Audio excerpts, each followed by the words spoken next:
इस कार्यक्रम के पुण्यार्चक हैं श्री राजेंद्र प्रसाद जी जैन, श्रीमती ममता जी जैन, श्री प्रशांत जी जैन, श्रीमती दिव्या जैन, पारस जैन, श्री भरत जैन, श्रीमती सौम्या जैन एवं समस्त परिवार, मुंबई।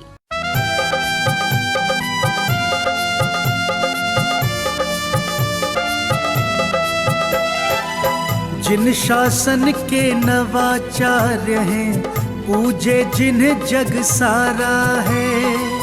जिन शासन के नवाचार्य हैं, पूजे जिन्हें जग सारा है। परम पूज्य श्री समय सागर को शत शत नमन हमारा है। परम पूज्य श्री समय सागर को शत शत नमन हमारा है।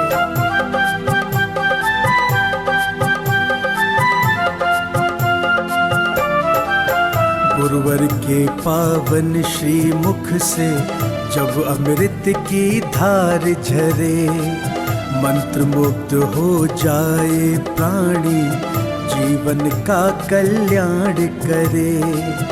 गुरुवर के पावन श्री मुख से जब अमृत की धार झरे, मंत्र मुग्ध हो जाए प्राणी, जीवन का कल्याण करे। मोक्षदाहिनी वाणी उनकी ज्ञान की अविरल धारा है। परम पूज्य श्री समय सागर को शत शत नमन हमारा है। परम पूज्य श्री समय सागर को शत शत नमन हमारा है।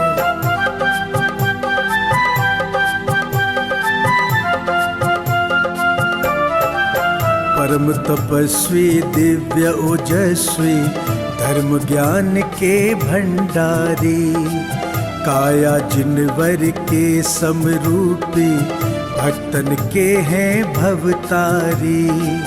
परम तपस्वी दिव्य ओजस्वी, धर्म ज्ञान के भंडारी, काया जिनवर के समरूपी, भक्तन के हैं भवतारी। दिव्य दिगंबर रूप गुरु का लगता बड़ा ही प्यारा है। परम पूज्य श्री समय सागर को शत शत नमन हमारा है। परम पूज्य श्री समय सागर को शत शत नमन हमारा है।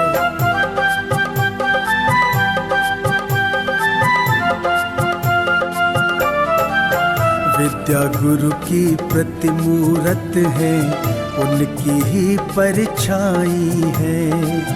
वही ज्ञान वाणी और करुणा, दिव्यता वही समाई है। विद्या गुरु की प्रतिमूरत है, उनकी ही परछाई है। वही ज्ञान वाणी और करुणा, दिव्यता वही समाई है।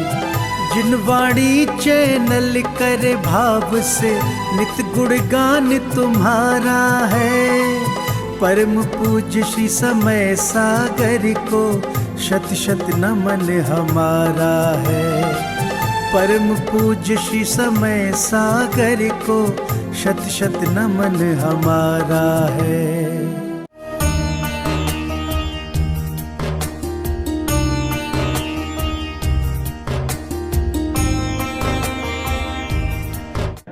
प्रातः स्मरणीय परम पूज्याचार्य गुरुवर श्री विद्यासागर जी मुनि महाराज जी की पूज्य ज्येष्ठ श्रेष्ठ प्रथम व्यापक स्मरण मुनि श्री समय सागर जी महाराज की, समस्त मुनि संघ की।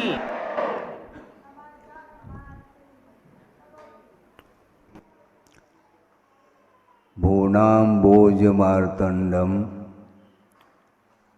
धर्मामृत पयोधरम, योगी कल्प तरुम नौमे, देव देवम वृषद भजम। इस प्रकार शिवचंद्राचार्य महाराज ने ज्ञानार्णव में वृषभनाथ भगवान की वंदना की।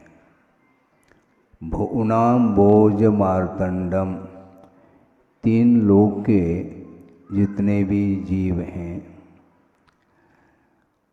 उन्हें कमल की उपमा दी है और उन भव्य जीव रूपी कमलों को विकसित करने के लिए मार्तंडम का अर्थ सूर्य हुआ करता है। हे भगवान, आप सूर्य के समान हैं। आपके प्रताप से, आपके उस किरणों से भव्य जीव रूपी कमल विकसित हो जाते हैं। धर्मामृत पयोधरम कहा, धर्म रूपी अमृत की वर्षा करने के लिए पयोधर अर्थात आप मेघ के समान हैं। और योगी कल्प तरुम नौमी, योगी जो साधक होते हैं, श्रमण होते हैं, साधना करने वाले, ऐसे योगी रूपी योगियों के लिए कल्प तरु के समान है। भोग भूमि में कल्प वृक्षों के माध्यम से जीवों का जीवन यापन होता था और वर्तमान में कर्म भूमि चल रही है। और वो कैसे थे? योगी कल्प तरुम, योगी जो भी कामना करें उस कामना को पूर्ण करने वाले वे आदिनाथ प्रभु हैं। और देव देवम वृषद भजम, हे भगवान आप देवादिदेव हैं। युग के आदि में आपका यहाँ अवतरण हुआ, जन्म हुआ और वृषद ध्वजम अर्थात धर्म रूपी ध्वजा के स्वरूप हैं। ऐसे आपकी मैं वंदना करता हूँ। इस प्रकार शिवचंद्राचार्य महाराज ने आदिनाथ भगवान को याद किया है। वस्तुतः आप लोग स्वाध्याय करते हैं, आगम का अध्ययन करते हैं, वहाँ पर एक सूत्र आया है, उमा स्वामी महाराज ने तत्पर सूत्र में बहुत महत्वपूर्ण सूत्र दिया है। वह ये है कि भरत और ऐरावत क्षेत्र में काल का परिवर्तन देखने में आता है। वैसे काल के माध्यम से वस्तु का परिणमन सर्वत्र हो रहा है, किंतु षट समयाभ्याम उत्सर्पिण्य अवसर्पिणीभ्याम भरत ऐरावतयोर वृद्धिर्हासौ, ऐसा कहा। भरत और ऐरावत क्षेत्र में वो सर्पिणी और अवसर्पिणी को लेकर के परिवर्तन देखने में आता है।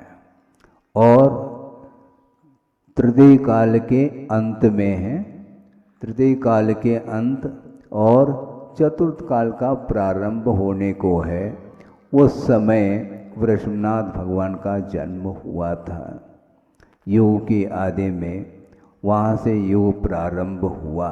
वैसे यह अनादि अनिधन यह संसार है और अतीत में इस संसार में जिस प्रकार वृषभनाथ हुए हैं, इसी प्रकार अनंत तीर्थंकरों का भी उद्भव हुआ और वे भव्य जीवों के लिए मोक्ष मार्ग का क्या स्वरूप है उसको प्रशस्त करते हुए भव्य जीवों का कल्याण उन्होंने किया है।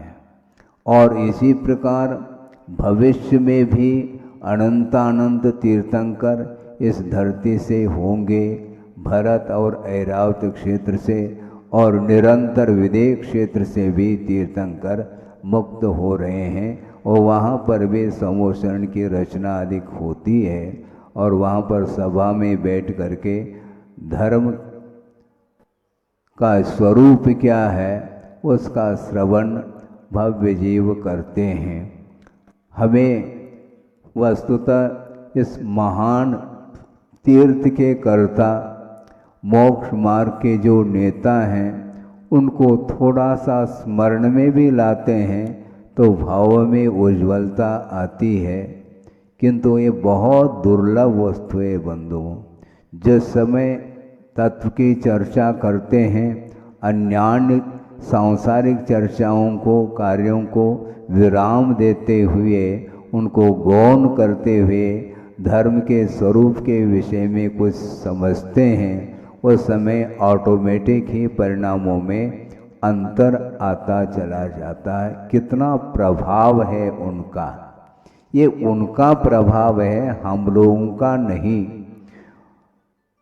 करोड़ों वर्ष हुए हैं, वृषभनाथ भगवान चतुर्थ काल के आदि में हुए हैं, और चतुर्थ काल कितना टाइम पीरियड कितना है उसका, 42,000 कम 1 कोड़ा कोड़ी सागर प्रमाण यह चतुर्थ काल का समय है।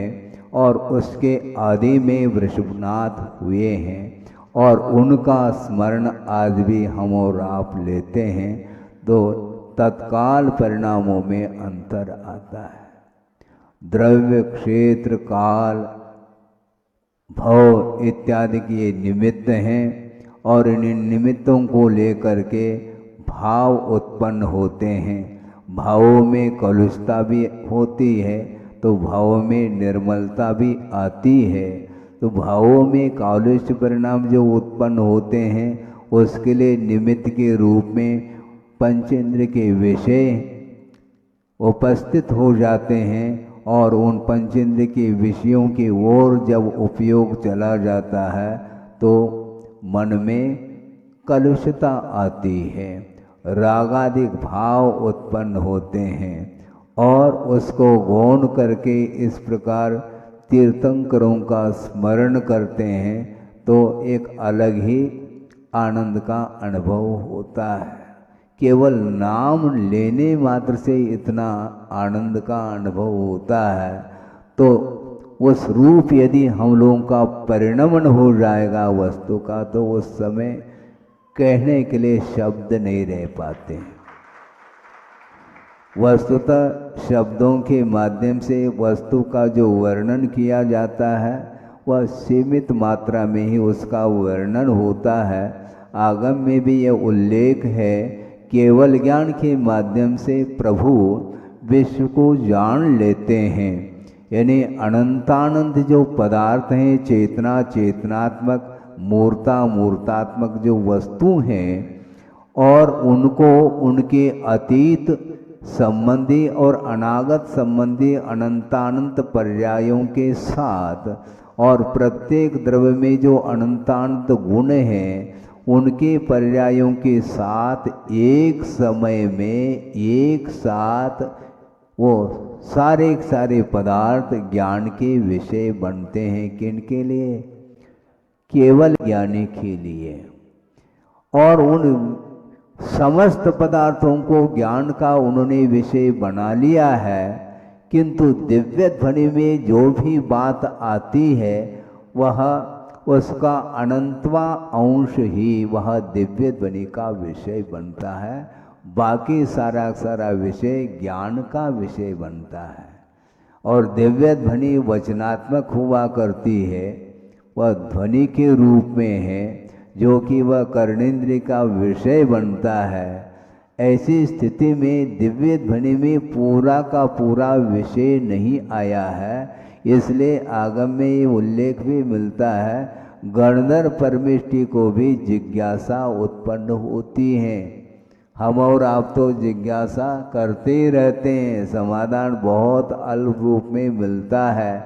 और जिनके पास श्रुत ज्ञानावरणिका पूर्णतः क्षोभम हुआ है, सकल श्रुत के धारी माने जाते हैं, द्वादशांग के पाठी माने जाते हैं, आगम की जिन्होंने रचना की है, ऐसे गणधर परमेष्टि, और उन्हें भी वस्तु के विषय में जिज्ञासा उत्पन्न होती है। वह पदार्थ कितना विराट रूप लेकर के वह परिणमन करता होगा, ये बहुत अद्भुत चीज है।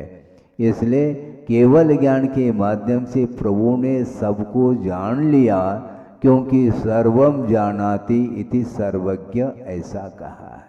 जो सबको जानता है उसका नाम सर्वज्ञ है, किंतु सबको जानते हुए भी उसका कथन पूरा का पूरा कथन दिव्य ध्वनि के द्वारा भी नहीं हो सकता। यह अद्भुत विषय है।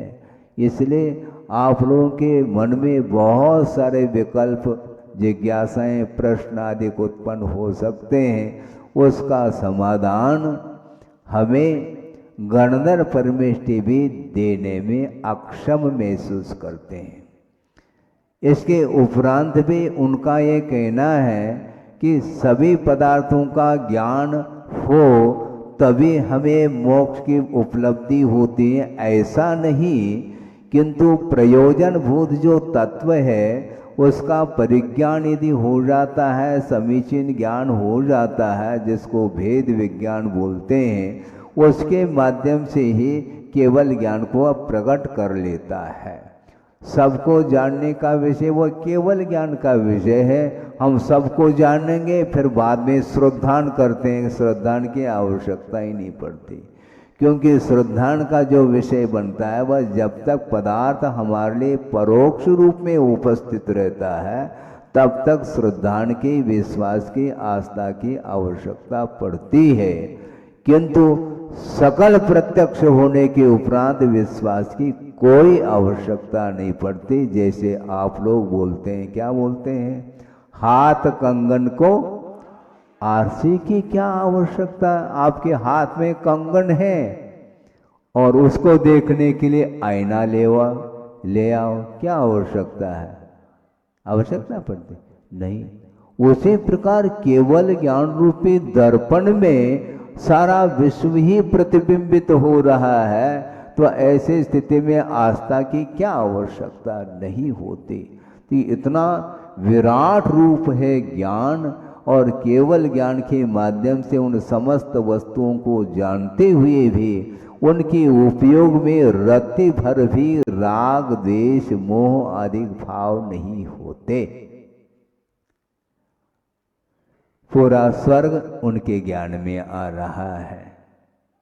असंख्यात देव देवांगनाएं नृत्य कर रहे हैं, वो भी केवल ज्ञान में आ रहा है। क्योंकि केवल ज्ञान होने के उपरांत अरहंत अवस्था में नेत्र तो हैं, किंतु नेत्रेंद्र का कोई उपयोग नहीं होता, क्योंकि भावेंद्रिय समाप्त हो चुके हैं। भावेंद्रिय है क्या? नहीं, क्योंकि वह छद्मस्त अवस्था में ज्ञानावरणी कर्म के क्षोभम से भावेंद्र के माध्यम से और द्रव्येंद्र का आधार लेकर के वस्तु का बोध हो जाता है संसारी प्राणी को।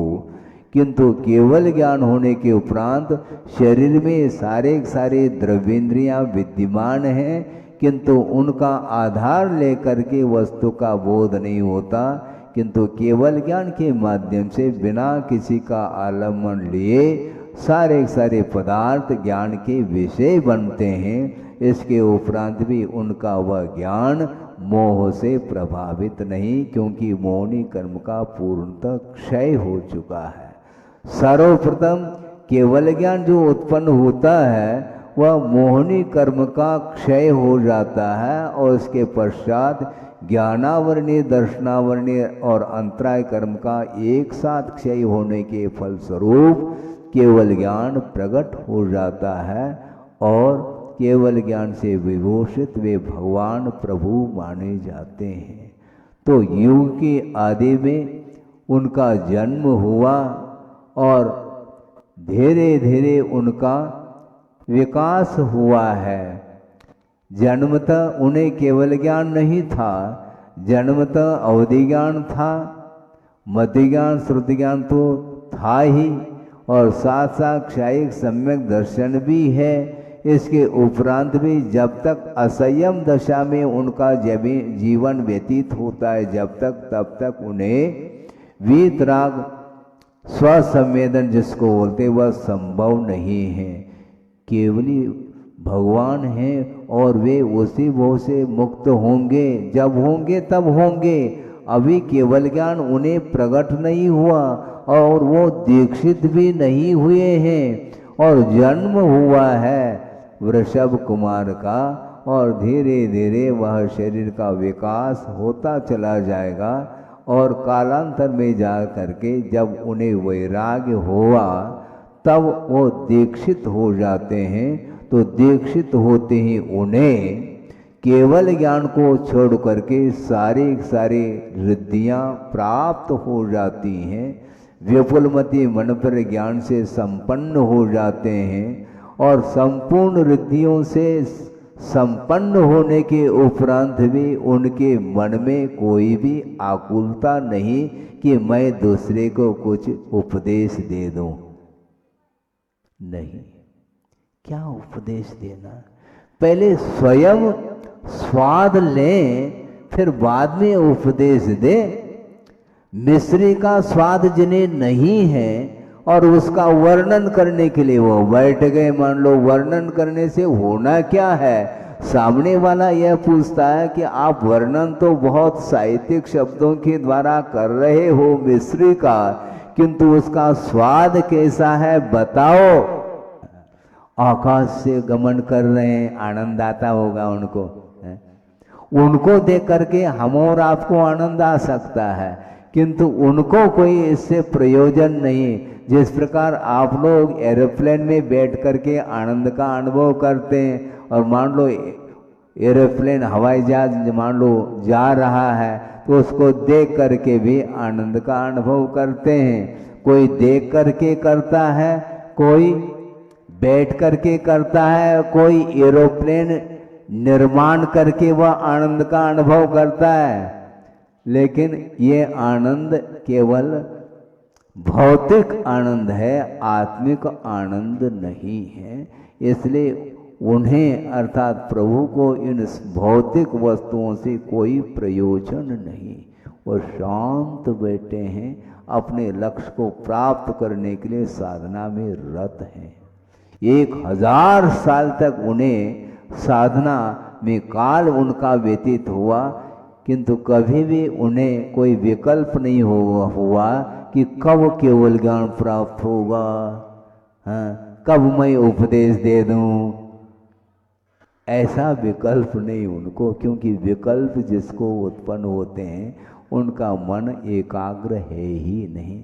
उन्होंने लक्ष्य बनाया है और वह अडिग रहे अपनी साधना में बिना किसी अपेक्षा के, तब उन्हें केवल ज्ञान उत्पन्न हुआ और उसके माध्यम से असंख्यात जीवों का कल्याण हुआ है। कल्याण जो होता है उस कल्याण में वो एकमात्र निमित्त के रूप में उपस्थित होते हैं, किंतु जो कल्याण करने के लिए भीतर से लालायित है और पुरुषार्थ निरंतर करता है, उनका कल्याण होना है और किसी का संभव नहीं। क्योंकि उनके द्वारा ही एकांत से कल्याण होता है ऐसा मानेंगे तो अभी तक हम और आपका कल्याण क्यों नहीं हुआ, ये बहुत बड़ा प्रश्न चिन्ह सामने आ जाता है। इसलिए आचार्य कहते हैं जो बहिरंग निमित्त होता है वह अपना काम करता है, उसके अभाव में भी नहीं होगा, किंतु उसके सद्भाव में हो ही ये अनिवार्य नहीं। जैसे टीचर हैं, छात्र को पढ़ाते हैं, पढ़ाते क्या नहीं, पढ़ाते हैं, तो सारे सारे छात्र पास होना चाहिए ना, सारे मेरिट में आना चाहिए ना। क्योंकि बिना पक्षपात किए टीचर ने पढ़ाया है, अध्ययन कराया है, इसके बाद भी जिसके भीतर जितनी क्षमता है, योग्यता है, उसके अनुरूप ही उसका ज्ञान का विकास होता है। इसलिए पुरुषार्थशील होना चाहिए हम लोगों को, क्योंकि अतीत में अनंत तीर्थंकर हुए हैं, अभी भी इसी धरती पर हम और आप घूम रहे हैं, परिभ्रमण कर रहे हैं। हमारा परिभ्रमण रुका क्यों नहीं? रुकेगा निश्चित रूप से, किंतु परिभ्रमण को रोकने के लिए स्वयं को ही पुरुषार्थ, आत्म पुरुषार्थ करना पड़ेगा और मोक्ष मार्ग पर आरूढ़ हुए बिना और कोई भी उपाय ही नहीं है। रोग को दूर करना है तो निश्चित रूप से डॉक्टर के शरण में जाना पड़ेगा। वैद्य के पास जाना पड़ेगा, विश्वास करना पड़ेगा और दवाई लेनी पड़ेगी। और अपने तरफ से कोई भी वहां पर क्या चलेगा नहीं, वो दवाई बाद में देते हैं। साथ साथ उनका ये कहना रहता है डॉक्टरों का, ये दवाई तब काम करेगी जब परहेज करोगे। जिन कारणों के द्वारा रोग उत्पन्न हुआ है उस सामग्री का तुम सेवन करोगे तो निश्चित रूप से निरंतर तुम दवाई भी लेते रहोगे तो भी रोग निष्कासित नहीं होगा। आप इंसुलिन जानते हैं?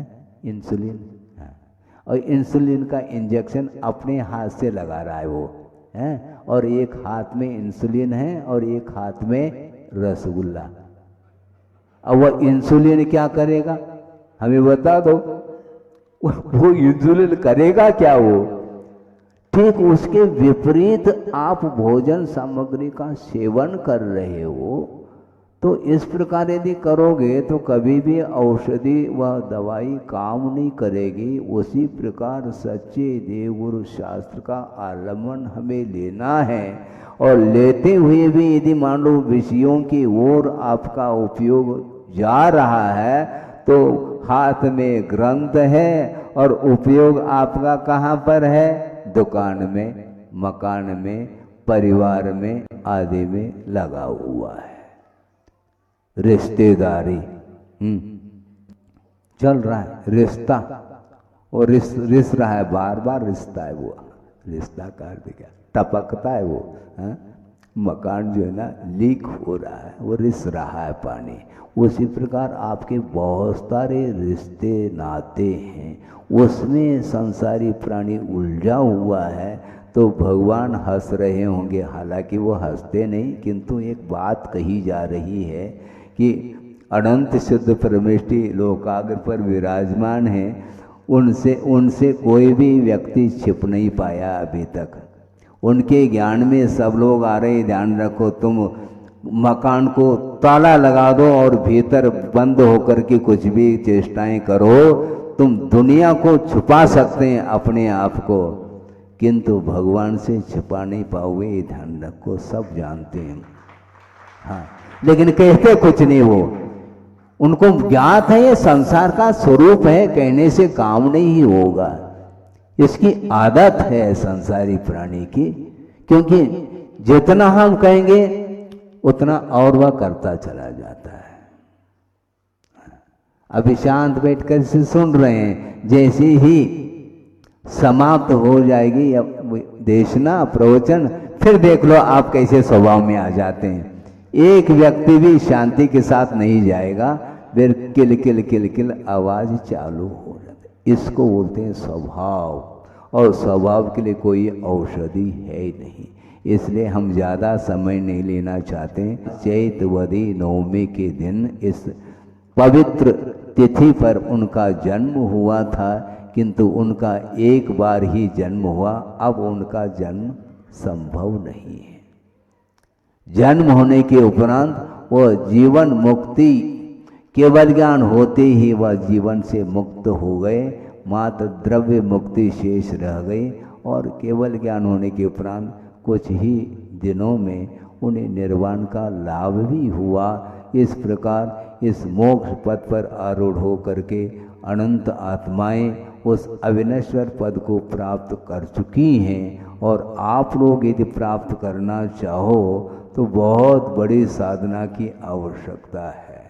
आज श्रमण भी साधना कर रहा है, किंतु उनके साधना के सामने धूल भी नहीं।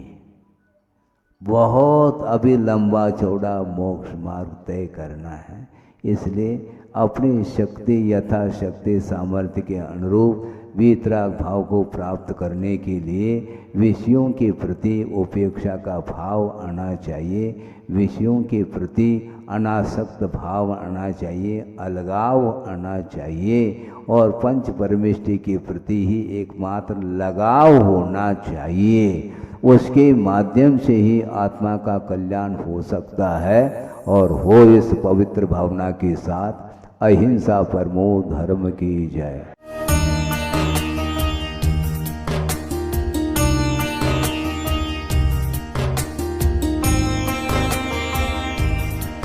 परम पूज्य संत शिरोमणि आचार्य श्री विद्यासागर जी महाराज भारतीय श्रमण संस्कृति के एक ऐसे महान साधक थे जिनके ज्ञान, ध्यान और तप की चर्चा युगों युगों तक सारे विश्व में होती रहेगी। किसी ने उन्हें चलता फिरता तीर्थ कहा तो किसी ने तीर्थंकर, पर सच में तो वे चारित्र, ज्ञान, तप और वात्सल्यता में ऐसे श्रेष्ठ संत थे जिन्होंने भारतीय संस्कृति के संरक्षण और संवर्धन के साथ साथ सदैव सामाजिक समरसता का पक्ष लिया और अपने प्रभाव और प्रताप से जैन ही नहीं बल्कि विभिन्न धर्मों को मानने वाले लाखों करोड़ों लोगों के दिलों में अपना स्थान बना लिया। किंतु आज जब आचार्य भगवान देह रूप में हमारे साथ नहीं हैं, लेकिन उनके जैसे ही कठोर तपश्चर्या एवं प्रबल अनुशासन से पल्लवित संस्कारों की झलक देखने को मिलती है, उनके प्रथम आज्ञानुवर्ती शिष्य परम पूज्य नवाचार्य श्री 108 समय सागर जी महाराज में, जो उनके बताए मार्ग पर चलते हुए आज विश्व में धर्म की महती प्रभावना कर रहे हैं। आइए देखते हैं संत शिरोमणि आचार्य श्री 108 विद्यासागर जी महाराज के जन्म के 12 वर्ष बाद उन्हीं पुण्यवान माता के गर्भ से शरद पूर्णिमा के ही पावन पर्व पर जन्मे परम पूज्य नवाचार्य श्री 108 समय सागर जी महाराज की संयम पूर्ण जीवन यात्रा। आचार विचार हो या व्यवहार, तपश्चरण हो या संस्कार या फिर हो व्यक्तित्व की बात, परम पूज्य नवाचार्य श्री 108 समय सागर जी महाराज प्रत्येक दृष्टि से साक्षात आचार्य भगवान की प्रतिलिपि कहे जा सकते हैं। और हो भी क्यों ना, आखिर जन्म देने वाले माता पिता तो एक ही हैं, और फिर इसे एक विचित्र संयोग कहें या फिर मलप्पा जी और श्रीमती जी के पूर्व भवों का पुण्योदय, जो उन्हें 27 अक्टूबर सन 1958 को शरद पूर्णिमा के ही पावन पर्व पर पुनः एक बालक के माता पिता बनने का सौभाग्य प्राप्त हुआ। 6 भाई बहनों में सबसे छोटे किंतु शांत प्रवृत्ति के इस बालक का नाम शांतिनाथ रखा गया। शांतिनाथ जैन बाल्यावस्था से ही पढ़ने लिखने में तो कुशाग्र थे ही, लेकिन जैसे जैसे समय बीतता गया वैसे वैसे उनकी रुचि धर्म और आध्यात्म में बढ़ने लगी, और इसी अभिरुचि के कारण ही मात्र 17 साल की उम्र में ही शांतिनाथ जा पहुँचे राजस्थान स्थित श्री महावीर जी में विराजमान आचार्य श्री विद्यासागर जी की शरण में, जहां 2 मई 1975 को आचार्य श्री ने शांतिनाथ जी की प्रार्थना स्वीकार कर उन्हें ब्रह्मचर्य व्रत दे दिया। ब्रह्मचर्य व्रत धारण करते ही ब्रह्मचारी शांतिनाथ जी दिन रात गुरु सेवा और धर्म ध्यान में तल्लीन हो गए। संयम व्रत को धारण कर तप और साधना के निर्मल पथ पर चल रहे ब्रह्मचारी शांतिनाथ ने केवल 5 वर्ष की अल्प अवधि में ही वैराग्य पद के विभिन्न सोपानों को पार कर अपनी योग्यता से आचार्य भगवान को प्रभावित कर लिया, जिसका पारितोषिक मिला उन्हें मुनि दीक्षा के रूप में।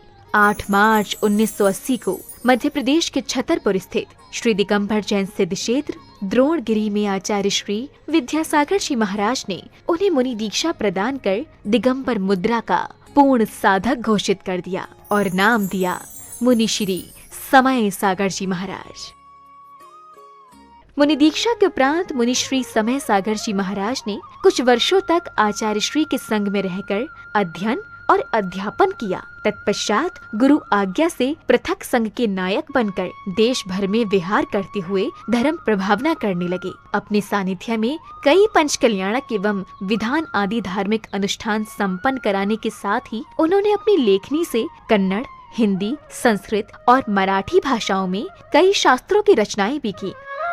सन 2018 में ललितपुर में हुए पंच कल्याणक के दौरान आचार्य कुंद के नियम सार में वर्णित निर्यापक श्रवण की व्यवस्था का उल्लेख करते हुए आचार्य विद्यासागर जी महाराज ने मुनि श्री समय सागर जी महाराज को निर्यापक पद की उपाधि प्रदान कर संघ में नव दीक्षित मुनिराजों के निर्वाह का उत्तरदायित्व सौंप दिया। आचार्य कुंद देव ने यह बात बहुत स्पष्ट लिखी है, वह बात आप लोगों को समझ में आना चाहिए। जो दीक्षित करते हैं वे आचार्य कहलाते हैं, और इसके उपरांत जो नव में नए नए दीक्षित होते हैं उनके निर्वाह करने के लिए निर्यापक, हाँ आचार तो नहीं लिखा लेकिन निर्यापक श्रमण का वह रूप दिया है उन्होंने। ये निर्यापक का अर्थ यह है जैसे आचार्य महाराज कहते हैं उसके अनुसार जिनको ये दिया जाता है। ये लोग बहुत विलम्ब कर रहे थे, हमें भी ज़्यादा आग्रह करना अच्छा नहीं समझ में आया कि समय पर सब हो जाएगा। वह ललितपुर में योग था और आज आप लोगों के सामने हुआ है कि ये जितने भी नए श्रमण बने हैं ये इनके लिए प्रशिक्षण देने का श्रेय जाता है समय सागर निर्यापक को। कौन चाहता है जिम्मेदारी लेना, लेकिन वे लेना तो पड़ेगा। तो समय सागर जी को बहुत आग्रह करना पड़ा। 40 साल होने के उपरांत हाउ कहा है।